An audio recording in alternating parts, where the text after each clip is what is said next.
El día de hoy continuamos con la sesión número 3 que tiene por tema el sistema respiratorio. El día de hoy hablaremos todo lo referente al sistema respiratorio, en qué consiste, sus funciones, sus órganos que lo representan, todo lo referente. Comenzamos con su definición. ¿En qué consiste? Consiste en obtener o tomar oxígeno de nuestro medio ambiente y expulsar anhídrico carbónico que vendría a ser nuestro CO2.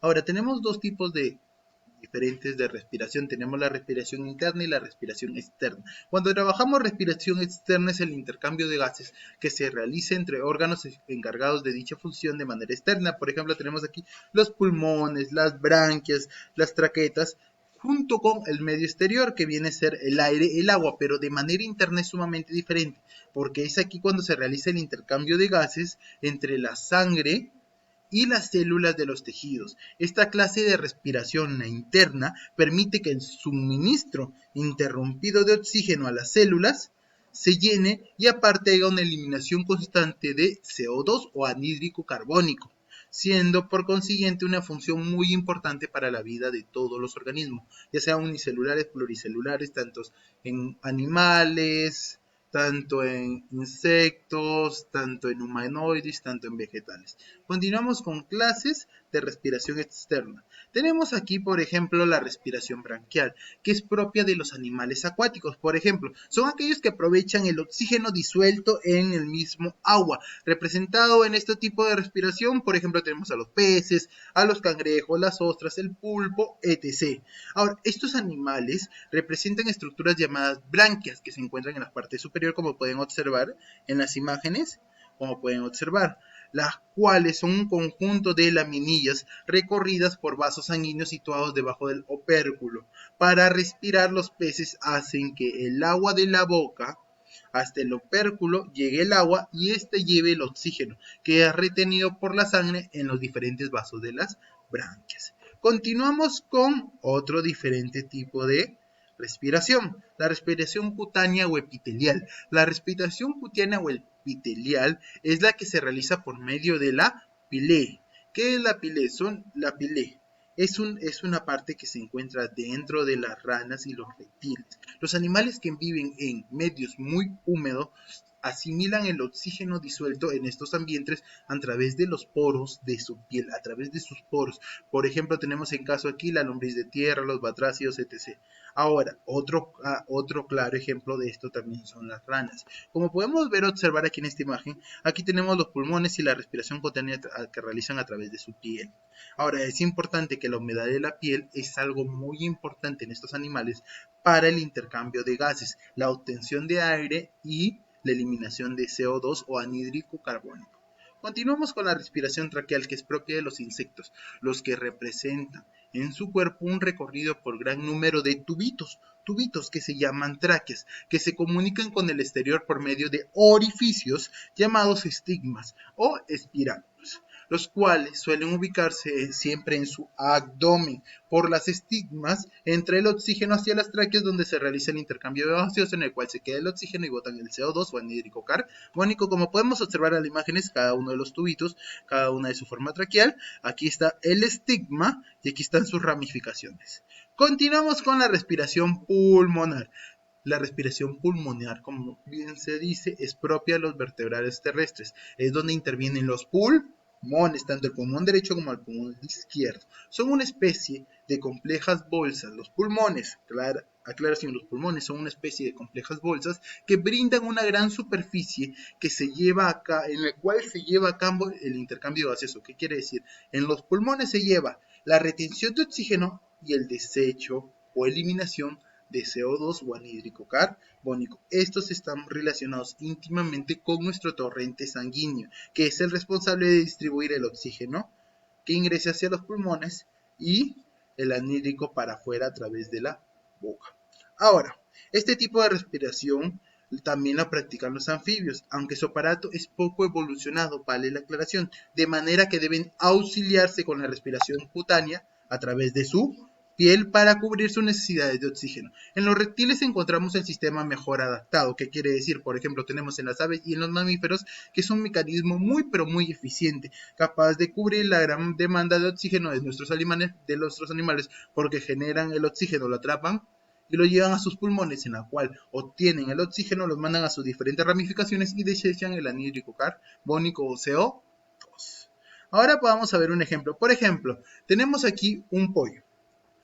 Tiene sus pulmones a través de su tráquea, va bajando el oxígeno por el siguiente, llega a sus pulmones, en la cual en sus sacos aéreos divide cuál va a ser el oxígeno y el desecho del anhídrico carbónico, igualito en los reptiles, como podemos ver el ejemplo.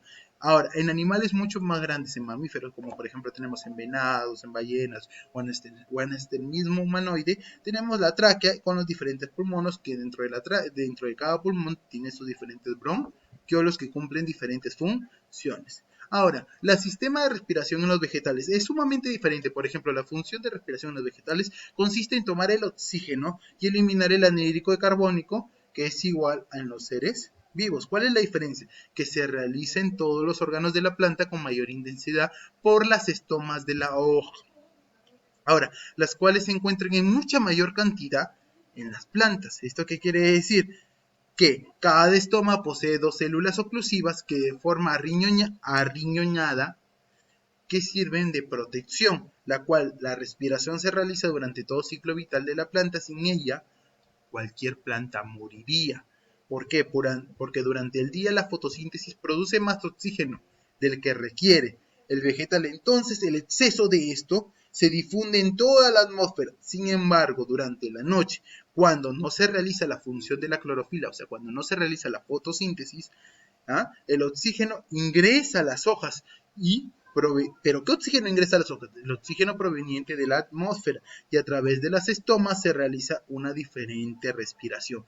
Vale mucho la aclaración aquí. La fotosíntesis es mucho más diferente a la respiración de los vegetales. Siempre, siempre.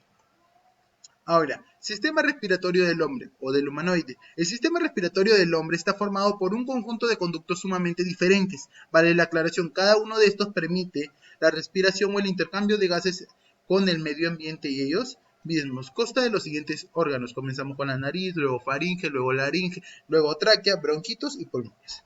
Ahora, ¿cuál es la función de la nariz o nariz? Es el órgano de consistencia cartilaginosa por huesos que forman el tabique del medio con las paredes nasales. Ahora, ¿cuáles son las fosas nasales? Que son muy importantes dentro de la nariz, que son dos cavidades por donde circula el aire durante la respiración. Se comunica con el exterior nuestras fosas nasales, las cuales son dos ventanas nasales. Ahora luego tenemos la faringe. La faringe es un tubo musculoso que se encuentra en la parte de arriba, un tubo musculoso por donde circula el aire durante la respiración, y este comunica con el exterior, cuya función es permitir el paso del aire, como también el de los alimentos. Cumple dos funciones, tanto en el sistema digestivo como en el sistema respiratorio. Luego de la faringe pasamos a la laringe, que se encuentra un poco más abajo, que está por encima de la tráquea. Por él pasa el aire de las fosas nasales a la tráquea mediante una abertura llamada glotis, cuya válvula de epiglotis se cierra cuando los alimentos están pasando, evitando así que estos penetren al aparato respiratorio. Vale la aclaración, siempre sabe diferenciar cuando es aire, como quien digamos, para nuestro cuerpo y cuando es algo de digestión. Luego pasamos a la tráquea, que es un tubo cilíndrico formado por dos anillos cartilaginosos que se extiende desde la laringe hasta nuestros bronquiolos. Ahora, hasta nuestros bronquios, disculpen. Los bronquios son pequeñas ramificaciones que se encuentran dentro de la tráquea y los que a su vez siguen ramificándose en diferentes formas, que se denominan bronquios primarios, secundarios y bronquiolos, los cuales terminan siendo y uniéndose en alvéolos. Ahora pasamos a los pulmones, que son dos órganos ubicados en la parte derecha como izquierda de nuestra caja torácica, que están envueltas por una membrana doble y serosa llamada pleura. O sea, ¿qué es la pleura? La pleura es la membrana doble y serosa que envuelve a los dos pulmones. Ahora, el pulmón derecho es más consistente y presenta 3 lóbulos. En cambio, el izquierdo es mucho más delgado o estrecho y a lo largo de él solamente hay 2. El hombre toma aire por la nariz y la boca, vale la aclaración. Ahora, en la nariz el aire se humedece y calienta y purifica para llegar hacia los pulmones. El aire pasa por los sistemas de los tubos mencionados, ya la laringe, la faringe, la tráquea, por los bronquios y hacia los pulmones. Ahora, ¿cuáles son las fases de la respiración? Aquí tenemos tres fases, que son la respiración en los pulmones, el transporte de gases y la respiración en las células. Cuando trabajamos respiración en los pulmones, trabajamos que parte del oxígeno que llega a nuestros pulmones va a pasar por nuestros alvéolos, que se encuentran, ustedes ya saben dónde. ¿Dónde se encuentran los alvéolos? Vamos a regresar. Los alvéolos se encuentran dentro de nuestros bronquios. ¿Por qué? Porque los diferentes bronquios, tanto primarios como secundarios y bronquiolos, sus terminaciones son nuestros alvéolos. Ahora que ya lo tenemos claro, continuamos.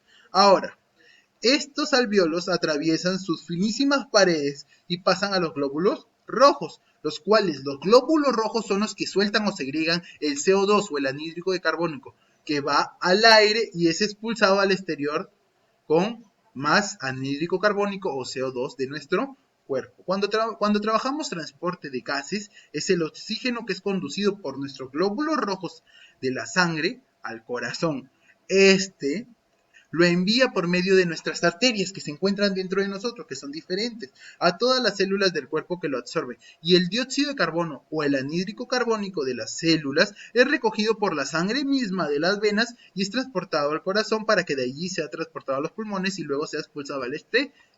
Ahora, ¿cuál es la diferencia entre esto y la respiración en las células? Que en las células se usa el oxígeno para realizar la combustión de alimentos. ¿Qué quiere decir esto? Que solamente han absorbido con las células combustionantes en las cuales desprenden y botan todo el CO2 o todo el anhídrico carbónico al exterior y esto produce mucho pero mucho calor.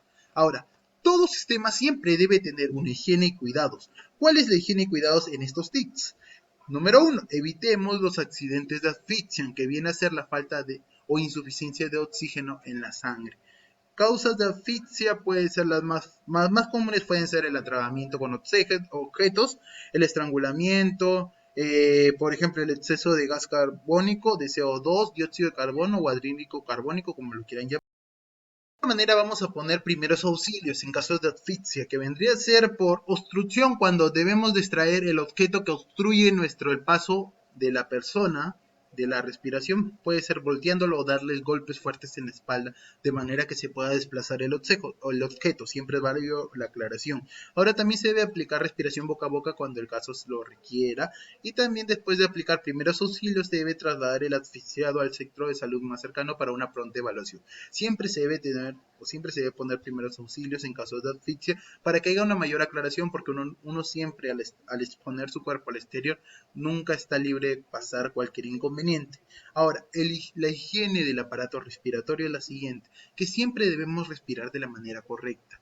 Para esto hay que favorecer el desarrollo de nuestro pecho y nuestros pulmones. Ahora, siempre debemos realizar deportes para desarrollar nuestra caja torácica y los pulmones. Ahora, la correcta posición del cuerpo al andar, al estar sentado, al dormir, siempre va a favorecer nuestra respiración. Ahora, siempre evitemos fumar porque malogra siempre nuestros pulmones. Ahora, ir de vez en cuando al campo para respirar aire puro, al mar también, y evitar los locales sin ventilación. Bueno, chicos, vale la aclaración. Vamos a continuar ahora con una pequeña imagen descriptiva sobre los componentes del sistema respiratorio. Tenemos primero la faringe, luego pasamos un poquito más abajito en esa zona a la laringe, luego a la tráquea, que ya la reconocemos por los pequeños tubillos, la cual separa nuestros dos pulmones, nuestros dos bronquios y con ellos nuestros pulmones. Los bronquios, que ustedes lo pueden observar aquí, y nuestros pulmones, tanto los dos, tanto el bronquio izquierdo como el bronquio derecho, tanto el pulmón izquierdo como el pulmón derecho. Ahora, en la parte final tenemos los bronquiolos junto con los alvéolos. Vale la aclaración. Bueno, chicos, se hace recordar que la próxima semana tendremos una pequeña práctica, la cual será una práctica calificada. Ahora, vendrán preguntas de todos los temas vistos ya con anterioridad. Además, tendrán que desarrollar ahora un resumen o un mapa conceptual sobre este texto o sobre lo que han escuchado del audio. Vale la aclaración, los que puedan y tengan la accesibilidad de imprimir pueden hacerlo, lo que no es obligatorio imprimir, y continúan con la actividad que se encuentra mucho más abajo, que es como siempre una serie de preguntas sobre el tema y unas pequeñas actividades sobre marcar las alternativas correctas. Bueno, chicos, eso ha sido todo por hoy, nos volveremos a encontrar. Hasta luego.